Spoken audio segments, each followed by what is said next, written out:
В углу Ивана Семенова сидит его друг, абсолютный чемпион Якутии 22 года Айсен Килибеев.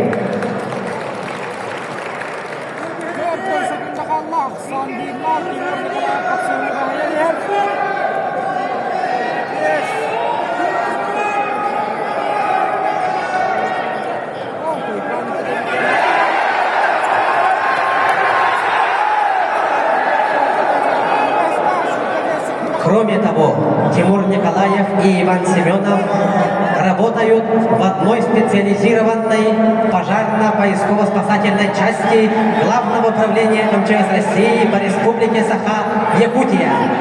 До завершения поединка 5 секунд.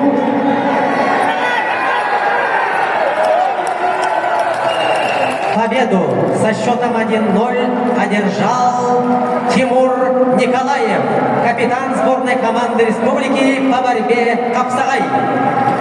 И вышел в финал с Владиславом